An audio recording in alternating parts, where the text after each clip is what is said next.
¿Hay pruebas que demuestren que existe la reencarnación? En la respuesta que di en otro vídeo sobre si existe la reencarnación, ya expuse una serie de motivos para creer en ella. Por tanto, esta pregunta me obliga a ampliar la respuesta y a buscar algunas citas bíblicas o de personas conocidas que así lo afirmen, después de meditar, como es lógico, o razonar sobre ciertos aspectos de la vida. En la pregunta que sobre el renacimiento ya se ha hecho, intenté dejar claro que la reencarnación no es nada nuevo y quise dar una explicación lógica, razonable y moral para las mentes inquietas o inquisidoras que tantas dudas tienen sobre este tema. La lógica es la más convincente para hacer comprender a la razón. Cuando la mente se encuentra ante un problema que la desafía, no hay mejor manera de hacerla comprender que pasarla a unos ejemplos lógicos y razonables que la permitan ver algo de luz al respecto. Tiene que haber algún fundamento que actúe como intuición, orden o esperanza para que la mente comience a razonar. Las respuestas de la ciencia no convencen a las personas que tantas preguntas se hacen sobre la vida y la muerte. Ni siquiera la teoría de Darwin se puede mantener para explicar dichas dudas, ni los muchos problemas del ser humano. Es cierto que la persona que nunca se pregunta nada sobre la vida, la muerte, la evolución, etc., vivirá y morirá sin aprender mucho sobre el sentido de la vida. Pero esos son los menos, claro. La teoría del renacimiento es moralmente necesaria y salvo que la persona conozca esta teoría, tarde o temprano, en una vida o en otra, tendrá que resolver esos problemas de la vida que tanto llegan a preocupar a la humanidad. Todos sabemos que la evolución existe en todo el universo y en nuestro caso lo podemos comprobar con las razas y subrazas que han pasado, comenzando incluso con los prehistóricos. Si desde aquellas épocas hasta ahora hemos conseguido cambiar el planeta y nosotros mismos hasta el punto en el que nos encontramos, no ha sido por herencia genética, sino porque es un mismo espíritu el que renace en cuerpos cada vez más perfectos, gracias precisamente a esas experiencias y a la asimilación de la quinta esencia de esas experiencias después de la muerte, gracias a los cuales va convirtiendo sus posibilidades espirituales latentes en poderes dinámicos. Y un ejemplo de esto sería la mente y la voluntad. La mente y la voluntad no existieron hace millones de años. La razón no existía, no razonábamos. Y la voluntad no era voluntad, era más bien deseo. Nos llevamos más por instinto, por los deseos, por la necesidad, que por la razón, porque como digo, no existía. Así que podemos preguntarnos por qué va a crear Dios a unos hijos salvajes que sin maldad, vamos a decir que más bien sin moral y por necesidad, sin maldad matan a sus hermanos. ¿Va a crear Dios a unos hijos así? ¿Dónde van esos hijos, o sea, nosotros cuando morimos? Si no hay nada después de la muerte, es absurdo por parte de Dios. Si hay infierno, por lógica tendrían que ir allí, pero Dios no podría ser ese Dios que la mayoría de las personas creen. No podía ser ese Dios al crearlo en esas circunstancias donde un ser humano se vea obligado a hacer el mal. No podría ser ese Dios. Si hay cielo, tampoco podría ir allí, dado que su naturaleza es estamos hablando de una persona por naturaleza, o sea, poco evolucionada, poco desarrollada. Entonces, si hay cielo, pues tampoco podría ir allí, porque su naturaleza es de maltratar, de robar, de matar, de abusar de los demás, etcétera. Pero si decimos, sin embargo, que ese espíritu experimenta en la tierra y después de la muerte transforma en conciencia el fruto de sus experiencias para así ser en cada renacimiento menos salvaje y más humano, si fuera así, o si es así, entenderemos que a través del renacimiento esa persona, esa alma, desarrollará la mente y la voluntad por ser siempre el mismo espíritu, el que renace en diferente cuerpo, pero es el sembrador y el que recoge de las experiencias. Si el purgatorio nos hace sufrir por cada acto, sentimiento o pensamiento negativo que hacemos, claro, nos hace sufrir al sentirlo como si fuera la otra persona a quien va dirigido nuestro mal. Esto hay que entenderlo. El purgatorio existe para cualquier cosa mal que hagamos, pero para entenderlo bien vamos a poner ese ejemplo. El purgatorio hace que nos pongamos en la otra persona a la que hemos hecho mal, cuando es directamente a alguien, ¿no? Y es así como nosotros sentimos, por decirlo como se suele decir, ¿no? En nuestras propias carnes, entre comillas, el mal que hemos hecho a otro. Entonces, si el purgatorio nos hace sentir todo lo malo que hacemos, si el cielo nos hace revivir todo el bien que hemos hecho y toda la felicidad que hemos causado con nuestro bien, y si ambos resultados se graban en el alma en forma de conciencia, ¿no es lógico pensar que lo que actualmente somos es el fruto de los muchos renacimientos que hemos hecho?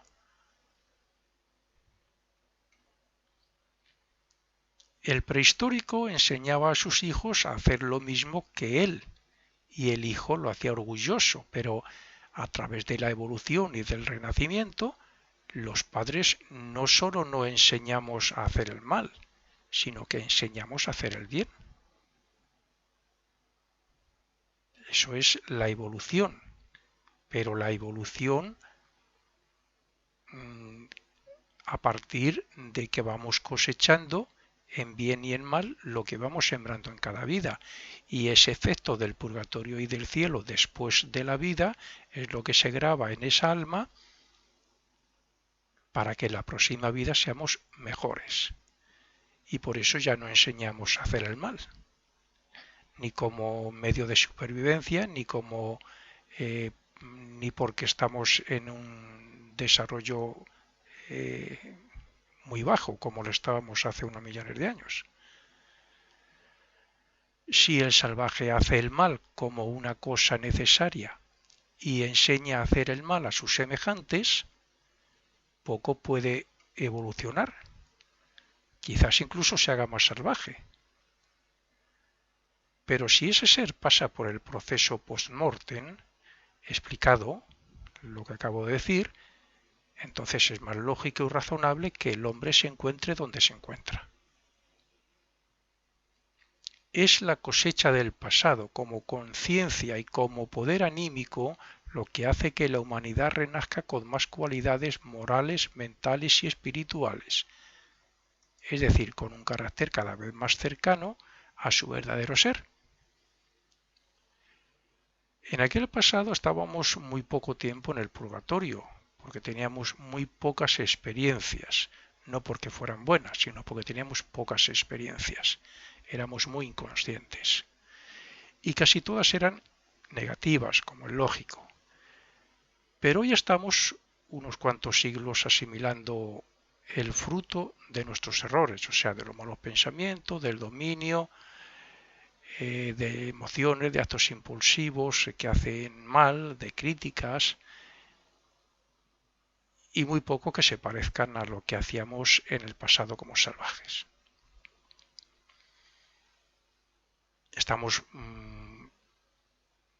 unos cuantos siglos entre otras cosas, grabando la manera de hacer el bien y preparando el nuevo carácter, el nuevo destino, pruebas que nos surgen en la vida, posibilidades, tendencias y uniones futuras.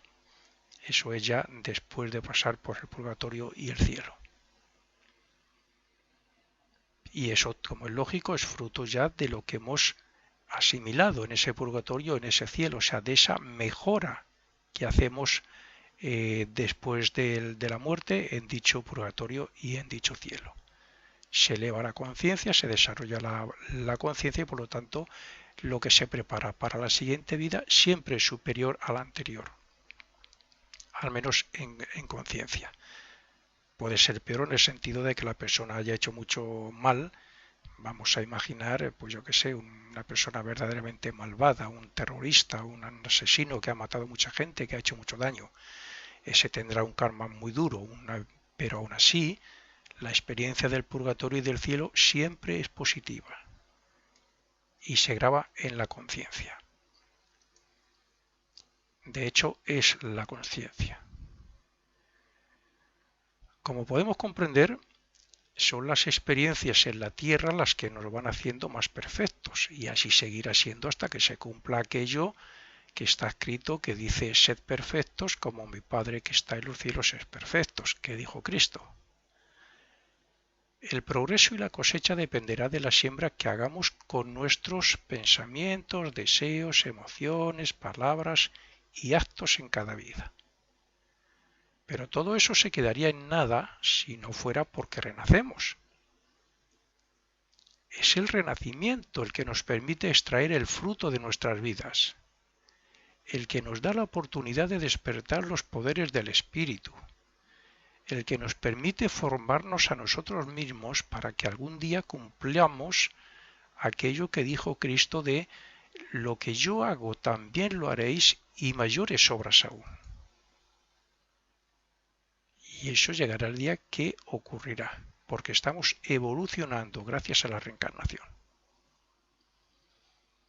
De cada defecto que aún tenemos debe surgir una virtud, y de cada salvaje debe nacer un sabio. Pero todo está en nuestras manos, porque solo nosotros somos dueños de nosotros mismos, y por tanto de nuestro futuro. Es absurdo pensar que nacemos con la mente en blanco, o que Dios pone a un alma nueva en cada cuerpo para que nazca, porque está demostrado que nacen niños genios de padres incultos o lo contrario. Y eso solo puede ocurrir como resultado de lo que se ha experimentado renacimiento tras renacimiento y de lo que se haya sembrado en la anterior vida. ¿Qué Dios puede poner a un hijo en manos de un padre terrorista para que le inculque sus ideas y termine en la cárcel o condenado a muerte? ¿Qué hace la justicia divina en estos casos? Es el hombre quien decide qué hacer en cada momento de su vida, y dependiendo de lo que haga, renacerá de unos padres u otros, y con un destino lleno de posibilidades o lleno de pruebas y sufrimiento. No hay ningún Dios que ponga a uno en un sitio y a otro en otro, pues porque, como solemos decir, hoy me he levantado bien o me he levantado mal. Nuestro destino está basado en nuestro pasado, en lo que hemos hecho en nuestras anteriores reencarnaciones o renacimientos. Si todas las religiones afirman que Dios es amor y que es el creador del universo y del hombre, lo lógico es que Él tenga un plan para que sus hijos sean como Él, como así se ha dicho y así está escrito. Fuimos creados a imagen y semejanza de Dios. Pero para ser como Él es necesario purificar nuestros cuerpos y elevar su vibración para que los poderes latentes de Dios en nosotros despierten. Nosotros somos un Dios en formación, porque tenemos un espíritu que es parte de Dios, que se ha diferenciado de Dios temporalmente, Pero cuando nosotros, a través de la reencarnación, nos vamos purificando progresivamente, llegará el día en que nosotros como personalidad desapareceremos. Tendremos la conciencia de ese espíritu y entonces actuaremos como hijos de Dios verdaderos. Ahora bien, si el lector tiene las mencionadas dudas al principio sobre la reencarnación, solo tiene que razonar un poco lo que se dice en esta obra o en este artículo para ver si es lo suficientemente razonable y lógico frente a otras teorías que algunos describen y cuentan. Esa es la razón que nos tiene que convencer. Si alcanzar el cielo o no hacerlo depende de lo que hagamos aquí en la vida, Dios no podría ser Dios por predestinar a un alma desde que nace a pecar, mientras que otros incluso dedican su vida a servirle. La vida sería una trampa si no fuera porque la reencarnación tiene una explicación convincente para todos estos casos. La teoría del renacimiento demuestra y resuelve problemas como los siguientes. Las desigualdades sociales, la justicia de Dios y no lo contrario, según otras teorías. Que todo en el universo es justo, moral y espiritual. Que el futuro del hombre es la perfección. Explica la genialidad fuera de la herencia. Enseña que todos tenemos los poderes del espíritu latentes y que algunos ya han desarrollado parte de ellos. Demuestra que el hombre mismo es el creador de su carácter como fruto del trabajo en otras vidas. Razona las causas por las que una persona sufre desgracias y otro lo contrario. Y demuestra que la conciencia de cada uno es diferente según su grado evolutivo y que la evolución existe gracias al renacimiento.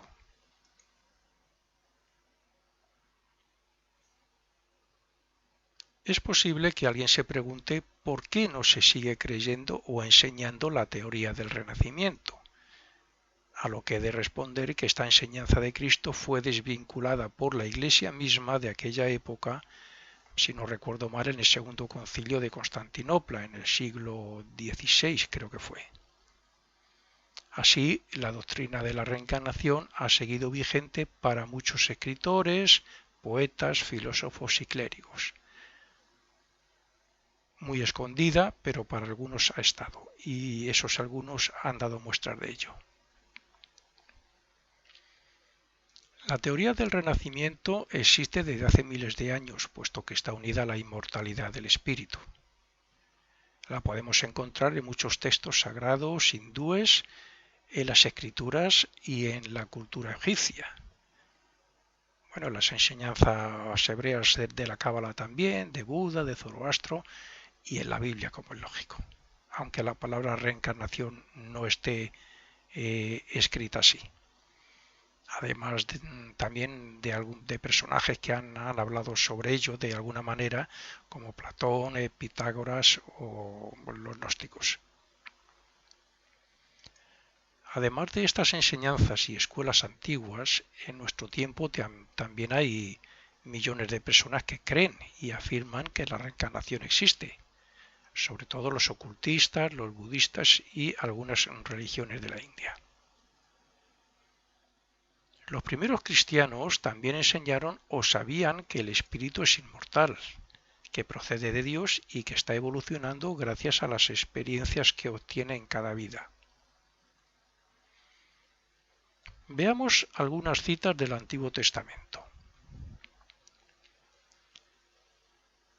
Dijo Jeremías: te santifiqué y te ordené profeta,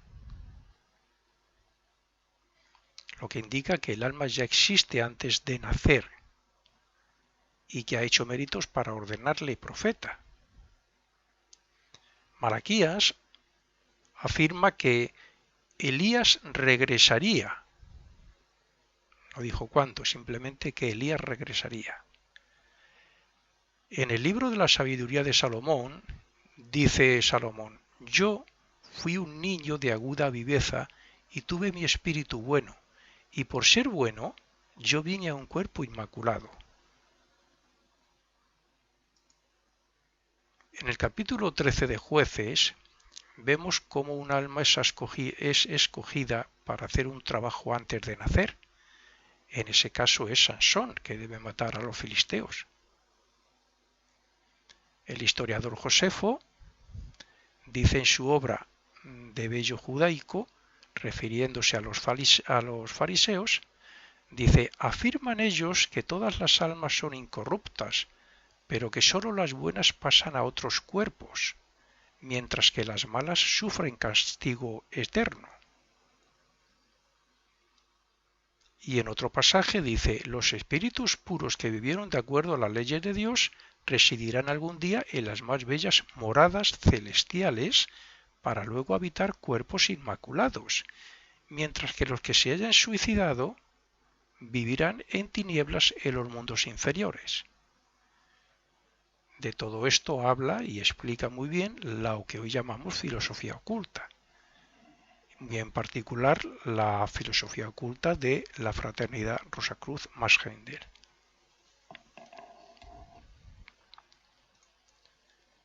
Quien desea encontrar citas sobre la reencarnación en el Nuevo Testamento también encontrará lo suficiente como para creer que los cristianos de aquella época hablaban del renacimiento.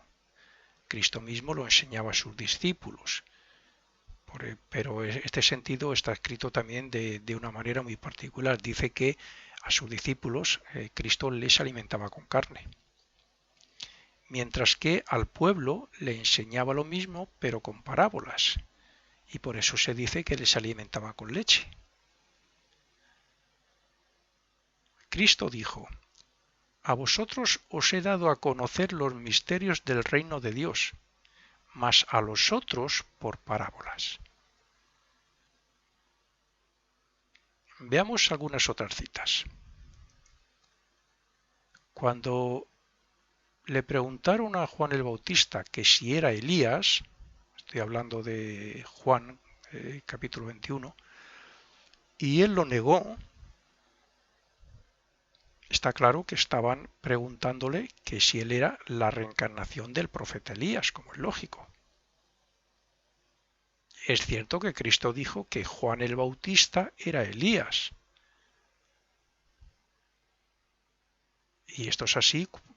En Mateo capítulo 11 dijo Cristo: este es Elías. Así es que en esta aparente contradicción caben dos explicaciones. Una, que el Bautista no quisiera decirlo cuando le preguntaron, y otra más lógica, que no lo recordara. Esa pasada vida como espíritu, claro. Como no recordamos por lo general ninguno de nosotros nuestra vida pasada. En Mateo capítulo 16, Cristo pregunta: ¿quién dicen los hombres que soy yo? El Hijo del Hombre. Y los discípulos le responden, o algunos de ellos: pues algunos dicen que eres Juan el Bautista, otros dicen que eres Elías, y otros que Jeremías o uno de los profetas. Esto es lo que está escrito, no me lo invento yo. Y Cristo les dijo, sin sorprenderse tampoco por esa respuesta: pero ¿quién decís vosotros que soy yo? Y entonces Pedro le respondió: tú eres el Cristo, el Hijo de Dios viviente. Cristo también dijo, refiriéndose a Juan el Bautista, dijo: si queréis recibirle, él es aquel Elías que había de venir, que lo he mencionado antes, o ya hubo un profeta que aseguraba que vendría. En Mateo 17, Cristo dice: Elías ya ha venido y no le reconocieron, sino que han hecho con él lo que han querido. Y a continuación dice, entonces los discípulos comprendieron que se estaba refiriendo a Juan el Bautista. Repito, todo esto está escrito. No mencionan la palabra reencarnación, pero están hablando de la reencarnación. Otra cita que, además del renacimiento, también se relaciona con el karma, es cuando los discípulos le preguntan a Cristo delante de una persona invidente que quién pecó, si fue el ciego o sus padres. Está claro que para que pecara el ciego tenía que haber vivido otra vida anteriormente, como hombre, o sea, como ser humano. Si no, ¿por qué van a preguntarle si pecó él o fueron sus padres? Estaban creyendo en una reencarnación anterior. Jesucristo, ante esa pregunta, no se asombra tampoco ni se sorprende y simplemente le responde que no pecaron ninguno, sino que era ciego para que las obras de Dios se manifestaran en él. O sea, que quiso explicar que quien incumpla las leyes divinas, en este caso la ley de consecuencia, tendrá que asumir sus responsabilidades como efecto de lo que hizo. Esto es el karma. Pero lo importante de este pasaje es que debe quedar claro que el hombre no puede pecar antes de nacer, salvo que creamos en el renacimiento. Que quede claro. Nadie puede pecar antes de nacer, se peca aquí, cuando estamos en un cuerpo físico. En Juan, capítulo 40, dice Cristo, el discípulo no es superior a su maestro, pero cuando cada uno alcance la perfección, será como su maestro. ¿Quién alcanza la perfección en una sola vida? Yo creo que nadie. Sí, puede llegar a un cierto grado muy elevado, pero gracias al trabajo anterior de otras vidas. O sea que este hecho tampoco se puede conseguir si no fuera por el renacimiento. En Juan capítulo 3, versículo 3, dice, el que no volviera a nacer no podrá ver el reino de Dios. Y en Mateo 5:48 se dice, sed perfectos como vuestro Padre que está en los cielos es perfecto. Y eso se lo dijo Cristo a sus discípulos, que al fin y al cabo pues eran pecadores también, como es lógico. ¿Se van a hacer perfectos en esa misma vida? Por supuesto que no. Y de ahí que también dijera eso que ya he mencionado antes. Las obras que yo hago, vosotros algún día las haréis. Está hablando del futuro y está hablando de renacimiento. Que algún día a través del renacimiento conseguiremos ser puros y tan elevados espiritualmente como Él. Uno de los poderes que se desarrollan a través de la evolución y que algunos humanos ya han desarrollado es la clarividencia voluntaria, que es algo así como ver más allá de lo normal de una forma voluntaria y consciente, o sea, cuando uno quiere. Y que la desarrolle ya no tiene dudas sobre si existe o no la reencarnación ni la muerte, porque puede ver que el recién muerto sigue vivo y porque puede comprobar cómo vuelve a renacer introduciéndose en el vientre de su futura madre. Hubo un tiempo, hace millones de años, en que el hombre no tenía conciencia de sí mismo. Su conciencia era similar a la del animal, o sea, conciencia interna. No era consciente ni de él mismo como individuo ni de lo que ocurría fuera de él. Y por tanto no era consciente de su cuerpo, como lo es ahora, como somos ahora.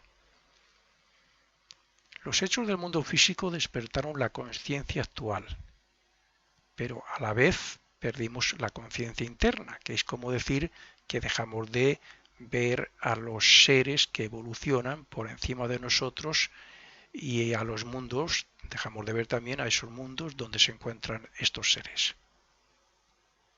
Esto fue necesario para poder evolucionar con la conciencia actual, la conciencia de vigilia. y por eso llega un momento en que desarrollamos la mente y la conciencia de sí mismo. Actualmente estamos desarrollando esos dos aspectos del alma más la voluntad para poder utilizarlas como herramientas para la purificación de nuestros cuerpos.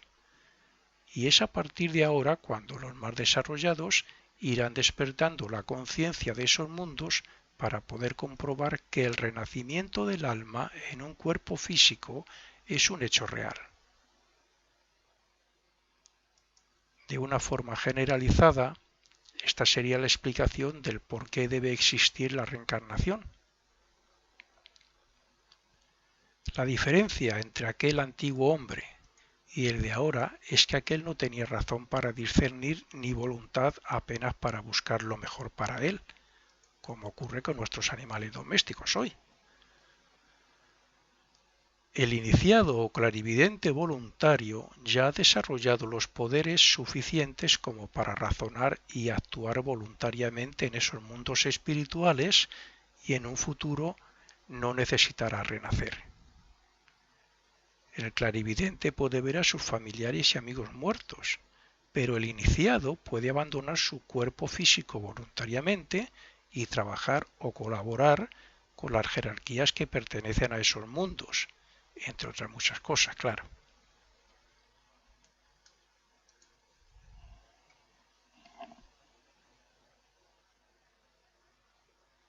El hombre es mortal, pero el espíritu no lo es, y por eso existe el renacimiento, para que el hombre se haga inmortal, como lo demuestra la frase que dijo Cristo de "Este es Elías", refiriéndose a Juan el Bautista. Nuestros cuerpos o personalidades, llamadas por cualquier nombre, mueren, pero el alma no tiene nombre, como es lógico, el alma sigue trabajando en los diferentes mundos espirituales para que la próxima personalidad nazca con más y nuevas virtudes. Hay personas que no creen en la reencarnación, pero aun respetando su opinión, deben saber que lo mismo que un niño de 5 años no está preparado mentalmente para entender las matemáticas que se enseñan en un instituto, asimismo el hombre llega a comprender y aceptar la reencarnación cuando ha desarrollado cierto grado de conciencia a través de sus muy diversos trabajos de sus renacimientos. Un invidente puede decir que la luz del sol no existe porque no la ve, claro. Pero si por medio de una operación le devolvieran la vista, no le quedaría más remedio que admitir que es cierto. Eso mismo le ocurrirá tarde o temprano al incrédulo. En alguna futura vida su conciencia le dirá que existe y le pondrá en su destino toda una serie de conocimientos como estos y más importantes aún, claro. Bueno, y con esto terminamos la primera parte, para que no se haga tan larga.